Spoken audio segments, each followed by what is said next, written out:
Assalamualaikum warahmatullahi wabarakatuh. Wadia balad ate official di mana wae ayana. Alhamdulillah wa syukru ala ni'amillah. Kalayan diwuwuh ku qobul anu maha agung, dibarengan ku pangijabah anu maha kawasa, diiring ku kadeudeuh kanyaah Gusti anu maha suci. Urang ayeuna dugi kadangat ayeuna masih keneh tiasa ditepang dangukeun deui dina acara anu matuh kamemet urang sadayana. Nyatana dina pagelaran dongeng Sunda jejer carita Mustika Panggendam Sukma bagian anu ka 11 nanya pamiarsa. Ieu dongeng mangrupikeun buah karyana Kang Asep Gun di Palihan Bandung Majalaya.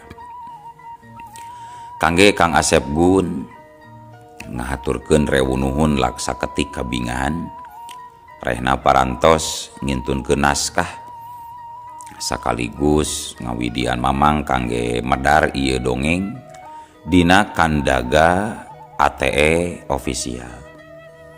Atuh sumangga kanu teu acan subscribe kantun subscribe heula, ngarah langkung pogot sareng langkung sumangat deui ka si mamangna dina enggoning medar ieu dongengna. Nging hilap di like di komennya nu saseueur-seueurna. Lainna naon, mamang masok bingah gitunya upami maosan komentar-komentar ti para wargi sadayana teh. Atuh ngarah teu nyangkolong tingkana waktos sumangga ayeuna mah urang lajengkeun deui dongeng Mustika Panggendam Sukma bagian anu ka 11.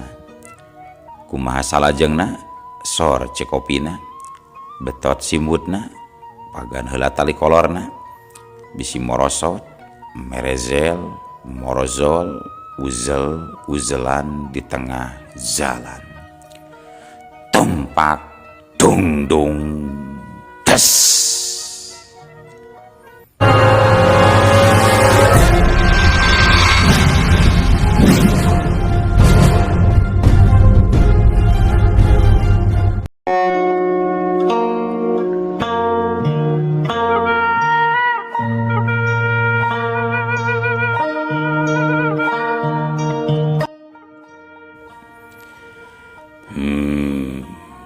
Jadi kitunya kahayang jeung harapan anjeun teh pangna ngadatangan tempat kaula. Memang bener ari anu kasebut Aji Halimun tingkatan anu geus sampurnama teu loba anu mibanda. Sakanyaho kula ukur aya 2 urang jalma anu nyangking eta Aji Halimunan. Anu saurang mah nya kaula pisan jalmana. Ngan hampura kula geus janji ka diri kula sorangan yen kula moal nurunkeun eta ajian ka saha wae jalma oge. Jabati kitu apanan kula mah geus lain teraga badag saperti anjeun. Kula geus aya di alam roh, aya di alam lalemes. Sakali deui kula moal bisa nedunan kahayang anjeun wirya. Hampura lain kaula medit, anjeun kudu ngarti deuleu wirya. Ceuk Mbah Sirnaraga mereka putusan ka Mbah Wirya. Dikitukeun ku Mbah Sirnaraga, Mbah Wirya teu waka nyarita. Katempo paromanana bangun anu kuciwa. Hanas mah jauh-jauh ngabela nepi ka peuting nungguan. Ari pek pamaksudanana ditolak secara lemes ku Mbah Sirnaraga. Oh, kumaha atuh Mbah? Mugi we Mbah waninggalina. Mbah bisa ngawaris eta ajian ka guring Mbah. Sakali wae mah bisa meureun Mbah. Cek Mbah Wirya bangun anu maksa. Anjeun Mbah teu cukup nu sakali geuning Wirya. Kula nyarita kitu lain hartina teu hayang nurunkeun ilmu. Apan tadi geus disebutkeun alasanana. Tapi lamun anjeun keukeuh hayang nyangking kana eta ajian, jug we tepungan adik kula nu aya di hiji tempat. Reg. Mbah Sirnaraga eureun heula nyaritana. Beungeutna tatanggahan kaluhur. Katempo bulu halisna anu panjang tur bodas teh ririaban katabak angin anu beuki ngakuruh teu puguh kadengena. Nah di mana? Saha ngaranna adik Mbah teh Mbah? Cek Mbah Wirya bangun anu teu sabar hayang buru-buru menang katerangan. Bari jeung rada ngarahuh. Punten. Bari jeung rada ngarahuh pok Mbah Sirnaraga nyarita deui.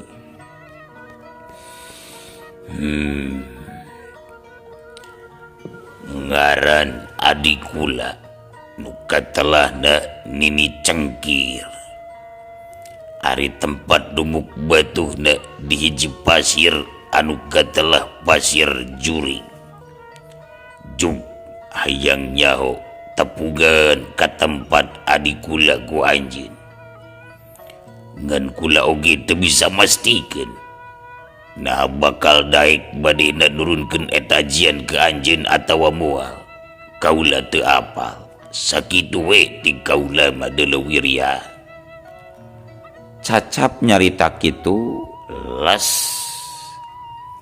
jiri Mbah Sirnaraga ngaleungit ti hareupeun Mbah Wirya. Aneh. Ari geus ngiles mah jiri Mbah Sirnaraga, angin anu tadi ngaguruh teh dak dumadakan jadi jempe. Ngaleungit tina pangdengi. Lian ti kitu kuburan anu tadi ngewag jiga tapak ngabongkar oge. Ayeuna mah jadi biasa deui.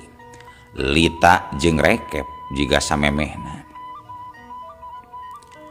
Mbah Wirya katempo jadi ngahulang. Kaayaan didinya balik deui jiga sabihari. Sora jangkrik jeung cari cangkas reang di sarada patembalan. Di kajauhan kadenge sora anjing bebaung lambat naker. Mata keung kadengena. Tapi ari pikeun Mbah Wirya mah teu keung teu sieun sanajan dina kaayaan saperti kitu oge. Bubuhan lain jalema anu leutik burih, istilahna sugih ku pangarti, pinuh ku ilmu.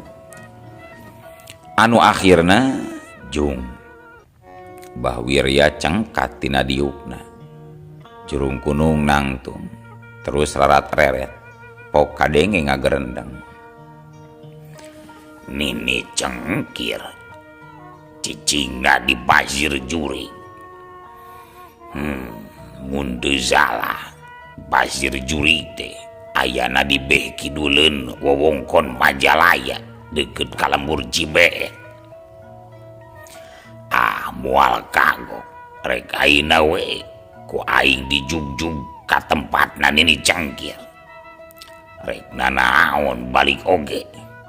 Beung-beung poe kene meh nepi pas subuh ka dituna. Aing rek metakeun aji kidang kancana meh tere nepi ka pasir juring. Geus boga pamikiran kitu mah cuk Blesat we. jiri Mbah Wirya langsung ngablesat lir panah dipantengkeun tina gondewana.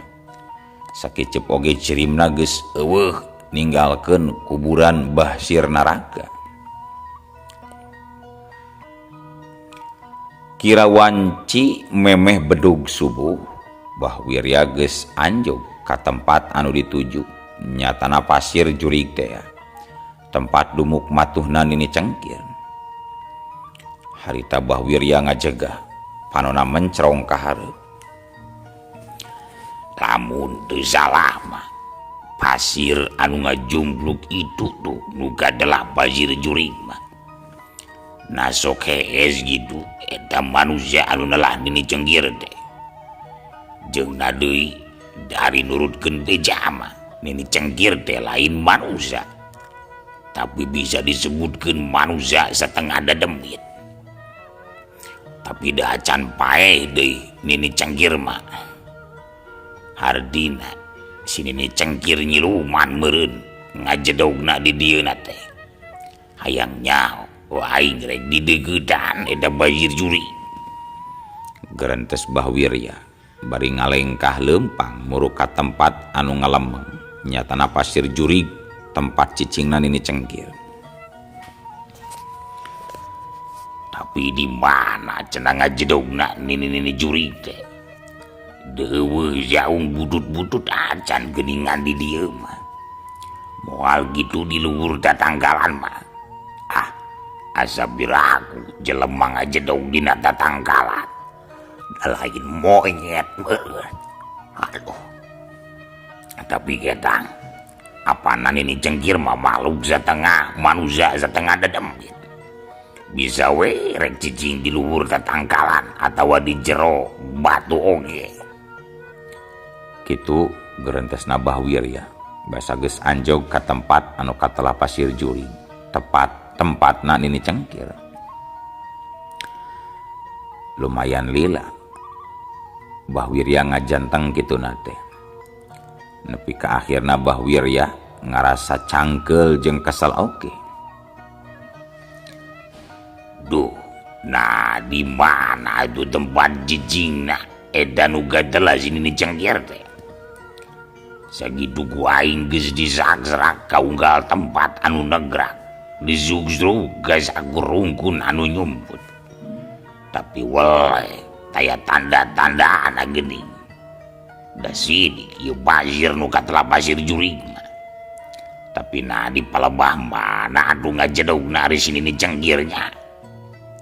Cek Bahwirya ngagerendeng panona terus ngabagi reret ka sakuliah eta tempat.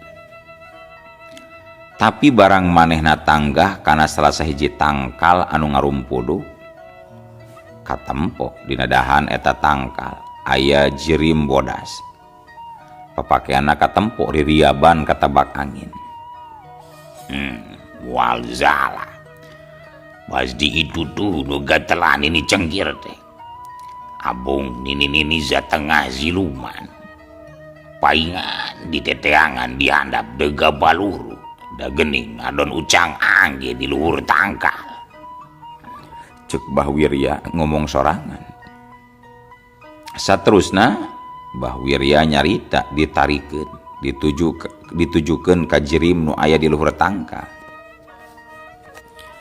Samburazun nini ye guring datang rek aya perlukan ini cenah cek Bahwirya ngagorowok da sieun teu kadengieun. Cacap ngagorowok itu gaya bag eta jirim bodas di luhur tangkal teh ngagaya bag turun ka handap celek nangtung ajeg hareupeun Bahwirya. Bener we eta jirim teh taya lian nyatana nini cengkir. Katempo panona hurung dina tak-tak kencana nyampak aya anak monyet keur cinukduk bari beberewekan. Buuk sinini ririaban matak soak nu borangan nempona. Memeh nyarita cikiki nini cangkir seuri meuni nyikiki mata kukurayeun bulu punduk.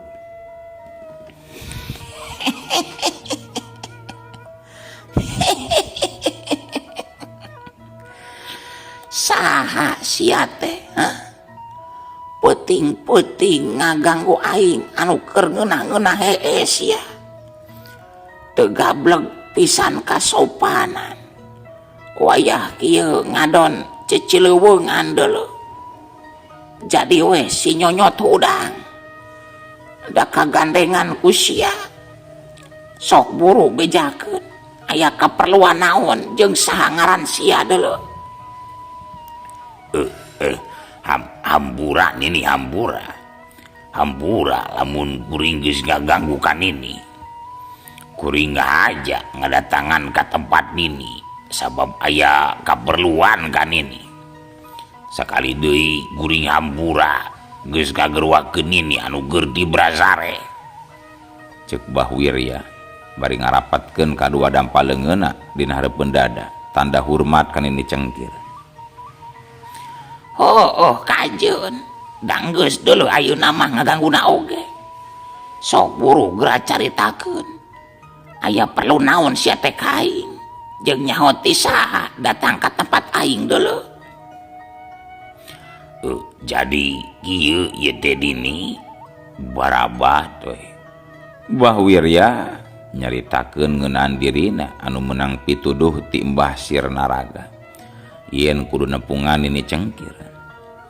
Teu poho dicaritakeun oge ngeunaan pamaksudanana nyaeta hayang mibanda Aji Halimunan sakumaha nu geus dicaritakeun ka Mbah Sirnaraga. Tah gitu nini ari kaperluan jeung pamaksudanana mah pangna guring beding-beding nepungan ka nini teh nya guring teh kajurung ku Mbah Sirnaraga lanjut nini. Cek Bahwirya sakaligus mungkas guaran caritanana. Si Sirnaraga lamun sia bisa panggih jeung lanceuk aing eta hartina sia teh lain manusia biasa tangtuna mangrupakeun hiji manusia anu geus luhur ku ilmu sugih ku pangarti sabab teu sambarangan jalma anu bisa panggih jeung lanceuk kaula deuleu. Ulah broning bangsa manusia adalah bangsa dedemit oge hese hayang manggihan lanceuk kaula mah. Cek nini cengkir bangun anu kaget ngadengi katerangan kitu ti Bahwirya teh. Guring mah jalma taya pangabizan ini puguh matak ngadatangan ini ka dieu oge kuring teh sejareg mi guru nyupri pangarti nimba pangabiza kan ini sabab jika terangan Mbah Sirnaraga oge nini teh hiji-hijina manusia anu pangsaktina nu aya di sakolong jagad ieu gitu dan ini. Cek Bahwirya terang-terangan muji nini cengkir nu dipalar sangka nini cengkir daek nurunkeun ilmu ka manehna nyaeta ilmu halimunan anu dicangkingna. Atuh pogoe dipuji saperti kitu ku Bahwirya nepi karebeh-rebeh we liang irung nini cengkir.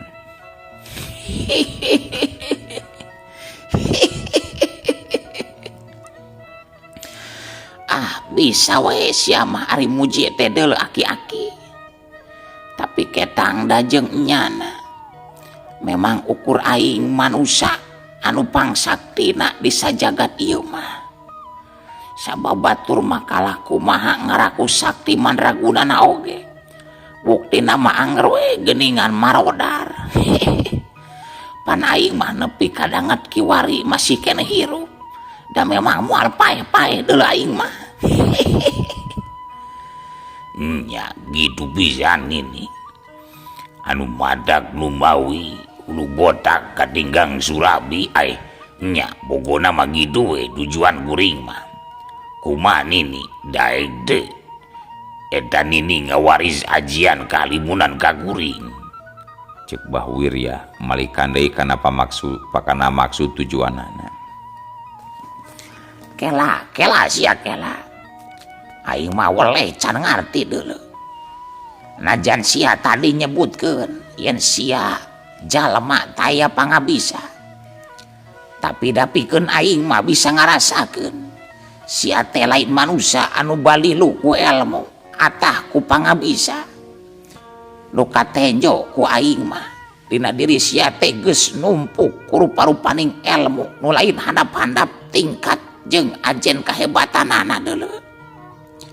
Tapi nah make jeung hayang boga ajian halimunan sagala pan ilmu cetek atuh nu kitu mah ukur paragi ngaleungit sararea oge bisa ngaleungit mah bisi teh percaya juga tanyakeun ka anu sok nagihan Bang Emo apanan sok ngadadak bisa ngaleungit para anak sabahna teh mun pareng rek ditagih mah deuleu.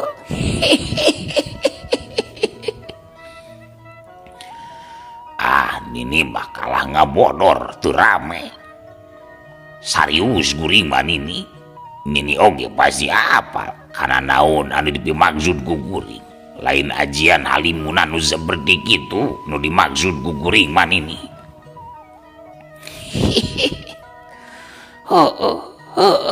Aing oge ngarti deuleu naon anu dimaksud ku Andika. Memang teu loba manusia anu mibanda kana eta ajian. Ukur kaula jeung lanceuk kaula anu nyangkingna nyatana Mbah Sirnaraga anu geus modar. Jadi sabenerna ayeuna mah ukur aing sorangan anu mibanda kana eta ajian langka teh. Sabab lanceuk aing mah najan sarua boga oge eta ajian geus moal aya gunana deui. Sabab geus teu bogaeun waruga kasar. Nyaho teu sia kana kaahengan jeung kaleuwihan eta ajian dibanding jeung ajian atau ilmu-ilmu nu sejena nyaho hanteu. Cek Nini Cengkir kalah tumanya sarupa kitu teu langsung kana naon anu diharapkeun ku Mbah Wirya. Teuing guring mah kurang apal nini apar mata kayang nyangking oge ilmu eta meh apal tur nyaho nini. Bodoh sia mah deuleu aki-aki. Lamun kitu mah sarua we jeung jalma hayang boga mobil tapi teu nyaho naon gunana eta mobil. Jajauheun kabisa nyetiran mah deuleu. Tong ka mana mendi ngabahas teh nini. Balik dewe kanu penting na nini jauh-jauh kada mobil da can usum atuh zaman urang kiwari mah deuleu. Mbah Wirya mimiti ngarasa jengkel ka Nini Cengkir anu ngabulat-belit wae omonganana. Sia mah ari sagarupa teh kudu pok torolong deuleu. Teu bisa diajak ngomong anu ngeunahun. Hirup sia mah lempeng teuing jiga jidar. Heug atuh ari kitu kahayang sia mah. Eta ajian anu disebut aji halimunan tingkat dewa teh teu gampang jeung teu sambarangan diturunkeun deuleu. Ukur manusia-manusia anu tangtu anu bisa ngajodok tur nyangking kana eta ajian. Tapi ari nurutkeun panenjo mata batin kaula mah memang awak sia teh pantes tur cukup pikeun mibanda eta ajian. Ngan samemeh aing ngawariskeun ka sia. Aing rek mere tugas deuleu ka ilaing aki-aki. Mere tugas naon ini? Mbah Wirya langsung motong omongan bakat ku hayang buru-buru nyaho. Edan sia mah yeuh dengekeun ari aing can cacap nyarita montong waka motong atuh sia teh. Heug ayeuna ku aing sia rek diwaris eta ajian halimunan sakumaha kahayang sia. Tapi sia kudu bisa ngabina sahiji manusia anu nyangking pusaka mustika. Ngaran mustika nanu katelah mustika panggendam sukma. Ayana di saurang manusia anu ngaran Sisena. Kumaha na sanggup? Cek Nini Cengkir marentah ka Mbah Wirya. GGG mustika panggendam sukma. Asa pernah ngadenge. Nah bener aya di kieuna gitu eta mustika teh nini. Cek Mbah Wirya jiga nu kaget ngadengi ngaran mustika panggendam sukma disebutkeun ku si Nini Cengkir teh. Mata aing nyarita kitu hartina aya deuleu. Manggeus montong hayang nyaho nu leuwih jero ngeunaan eta pusaka. Kumaha ilaing sanggup hanteu?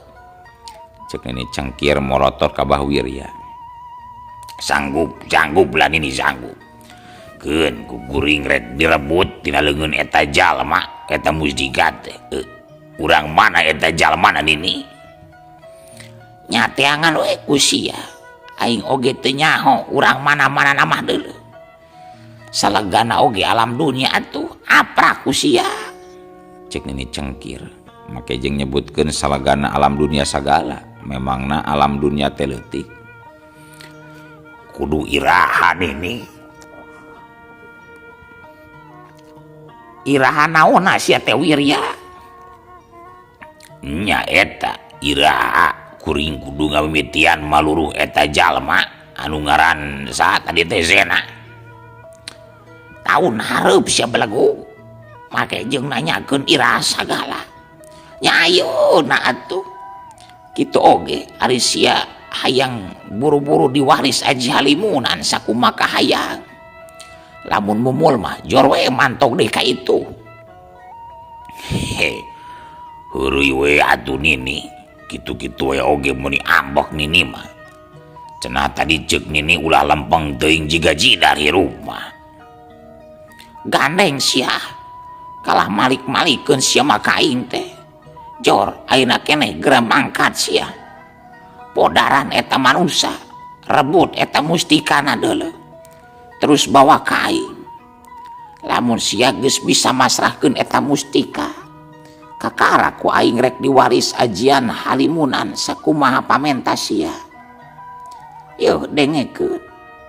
Lamun sia teu apal kana kahebatan Aji Halimunan nu aya dina diri kaula, eta lain Aji Halimunan biasa deuleu. Ulah boroning bangsa manusia. Sanajan siluman jeung dedemit anu pangsaktina oge moal bisa nenjo ka jalma anu mibanda kana eta ajian.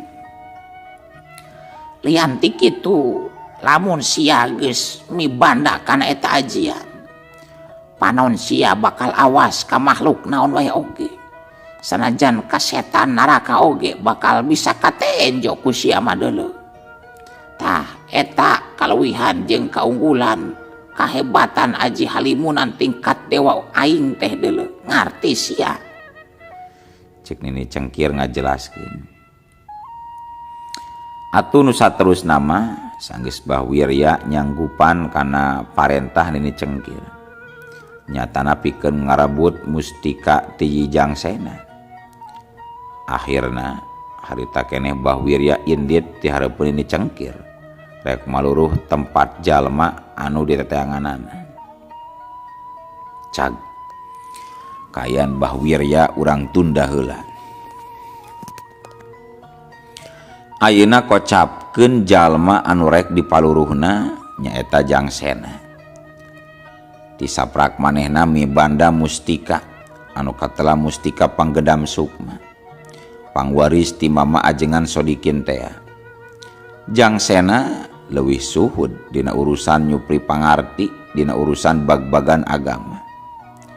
Tug nepi ka akhirna kiwari Jangsena geus jadi saurang jalma anu dipihurmat sarta dipikolot di lemburna. Padahal umurna mah can panceg 40 tahun. Ari Jangsena salawasna mibanda hate anu bersih, teu boga rasa dir atawa ngewa ka sasama. Jabati kitu oge mindeng dijieun pamuntangan tulung ku balarea. Khususna tatangga-tatanggana anu meunang kararepet. Buh kararepet urusan dohir pon kitu deui batin. Cindekna Jangsena geus jadi seorang jalma anu linuhung ku ilmu jembar ku pangabisa. Sabab nepi kadangat harita manehna terus nyuksruk ilmu nimba pangabisa ka guruna nyaeta Mama Ajengan Sodikin. Timiti ilmu agama tug nepi ka ilmu-ilmu lahir lainna. Ilmu lahir teh nyaeta ilmu-ilmu main po kanuragan anu mangrupakeun ajian jeung ilmu wela diri lainna. Harita dina wanci pasosore. Langit bengras nyacas dipapaes ku mega bodas. Adu manis jeung bungurna alak paul. Kapinis pating sareot luhureun lembur. Di saban-saban imah katempo ngelun haseup anu keur mirun seuneu. Hawar-hawar kadenge sora heulang anu keur ngawaluku di pasawahan leutik nu aya di tungtung lembur. Punten. Hawar-hawar kadenge sora haleuang anu keur ngawaluku di pasawahan leutik nu aya di tungtung lembur. Manuk-manuk kadenge recet di sarada. Bari pating araclok dina dahan tangkal. Dina kayaan kitu di pakarangan hiji imah nu kawilang weweg tur tohaga. Sanajan lain imah gedong, katempo di tepas eta imah aya 2 urang jalma lalaki jeung awewe keur garuneman catur. Jadi ayeuna mah ieu dongeng teh urang cekapkeun we dugi ka dieu. Kunaon geuning Kang dicekapkeun? Sabab da waktosna ge seep. Uluh. Waktosna kabujeng seep wadia balad ATE official. Keun atunya. Ieu dongeng teh urang cekapkeun we heula dugi ka dieu. Insyaallah enjing pageto baris dilajengkeun deui. Atuh ku kitu ku kieuna mamang saja amit mungkur amit mundur ti payuneun para wargi sadayana. Hayu ah. Assalamualaikum warahmatullahi wabarakatuh.